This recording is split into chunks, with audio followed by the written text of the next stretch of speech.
आज की रीडिंग में हम आपके पार्टनर की करंट फीलिंग्स और हिडन इमोशंस को देखेंगे। आपके रिश्ते की एनर्जी कैसी है? अगर आप universe message, relationship tarot, partner feelings tarot या टैरोट रीडिंग देखते हैं तो ये वीडियो आपके लिए है। यूनिवर्स आपको ये मैसेज दिखाया है ताकि आप अपने रिश्ते को और गहराई से समझ सकें। ध्यान से सुनिएगा, ये रीडिंग आपके लिए है। आज की रीडिंग की शुरुआत हुई है कुछ ऐसे कार्ड्स से जो हल्की सी नेगेटिव एनर्जी दिखा रहे हैं। यहाँ पर हमारे पास है 9 of swords, 3 of wands, 7 of swords और दूसरे 4 है 5 ऑफ कप्स, 8 ऑफ सॉर्ड्स और बॉटम में जस्टिस की एनर्जी मौजूद है। जिनके बारे में आप इस समय सोच रहे हैं उनके zodiac sign Gemini, Libra, Aquarius, Taurus. लेकिन याद रखिए, यह एक कलेक्टिव रीडिंग है। अगर यह आपके साथ रेजोनेट करती है तो बहुत अच्छा, अगर नहीं करती तो भी कोई बात नहीं। अब आज की एनर्जी की शुरुआत हुई है डेथ कार्ड से। Death, 9 of swords, 5 of cups और 7 ऑफ स्वर्ड्स, यह सब मिलकर साफ दिखा रहे हैं कि आपके पार्टनर का माइंडसेट इस समय आपके बिल्कुल अपोजिट है। जब भी आप दोनों के बीच बातचीत होती है उसका रिजल्ट किसी ना किसी आर्ग्यूमेंट या डिसएग्रीमेंट में निकलता है और उस क्लैश के बाद आप भी स्ट्रेस में और आपके पार्टनर भी स्ट्रेस में चले जाते हैं। इस वक्त की energy clearly no contact situation दिखा रही है, यानी कि फिलहाल बातचीत रुकी हुई है और इस खामोशी में आपके पार्टनर ऐसा सोच रहे हैं कि अभी जैसा चल रहा है उसे चलने दो। अगर मैंने बात शुरू की तो मामला और बिगड़ जाएगा। वो जानते हैं कि बातचीत होगी तो झगड़े बढ़ेंगे, ओवरथिंकिंग और टेंशन भी बढ़ेगी। इसी वजह से उन्होंने अपनी एनर्जी को आपसे जानबूझकर विथड्रॉ कर लिया है। वो इस समय पीस चाहते हैं, शांति चाहते हैं। यही कारण है कि आपको उनकी तरफ से कोई एक्शन दिखाई नहीं दे रहा, ना कॉल्स ना मैसेजेस, और अगर वो आपके मैसेज देखते भी हैं तो रिप्लाई नहीं करते। इस समय उनकी एनर्जी यही है, अवॉइड करना, डिस्ट्रैक्ट होना और आपको इग्नोर करना।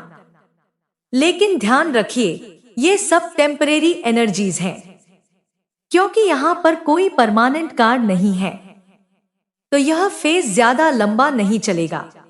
इस समय जो एनर्जी सामने आ रही है, मैं यह नहीं कहूंगा कि वो आपसे प्यार नहीं करते, यह वैसी एनर्जी बिल्कुल नहीं है, बल्कि मामला यह है कि उन्होंने अपनी फीलिंग्स को खुद ही दबा रखा है। दिल की बजाय दिमाग की सुनने की कोशिश कर रहे हैं। उनका फोकस अभी इमोशन से हटकर प्रैक्टिकलिटी पर चला गया है। मानो वो अपने ही दिल से कह रहे हों, मुझे इमोशनल नहीं होना, मुझे सिर्फ प्रैक्टिकल बनना है। अब यहाँ मुझे 2 तरह की सिचुएशन नजर आ रही है। पहली है, अगर आपकी लाइफ में थर्ड पार्टी इश्यू है तो पार्टनर का ध्यान इस समय उसी तरफ है। शायद किसी थर्ड पार्टी से चैटिंग, बातचीत या फिर किसी वजह से अट्रैक्शन। हो सकता है कि उन्हें वहां ब्यूटी, पैसा या किसी और क्वालिटी ने खींचा हो। दूसरी है, अगर आपकी लाइफ में थर्ड पार्टी है ही नहीं तब भी आपके पार्टनर खुद को डिस्ट्रैक्ट कर रहे हैं। शायद फैमिली, किसी बेस्ट फ्रेंड या किसी और से बातचीत में बिजी हो रहे हैं। लेकिन नोट कीजिए, आपके बारे में बात करने से बच रहे हैं, आपकी यादों से दूर भागने की कोशिश कर रहे हैं। इस समय उनकी एनर्जी काफी नेगेटिव लग रही है, जैसे वो स्ट्रांगली खुद को मूव करने के लिए फोर्स कर रहे हों। अब देखें, जस्टिस की एनर्जी भी सामने है, लेकिन वहां बैलेंस की कमी साफ दिख रही है। ना रिलेशनशिप में बैलेंस है, ना करियर में और ना ही हेल्थ में। तीनों ही क्षेत्रों में असंतुलन नजर आ रहा है। ये साफ दिखाता है कि उन्होंने खुद को चुप्पी में, साइलेंस में, एक कोने में छुपा लिया है। अंदर ही अंदर सोच रहे हैं लेकिन बोल नहीं पा रहे।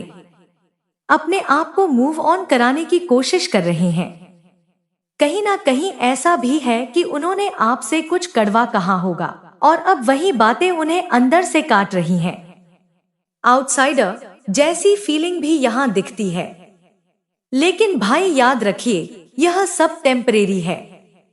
ये उनकी परमानेंट एनर्जी नहीं है, क्योंकि उनके असली नेचर के खिलाफ है ये सब।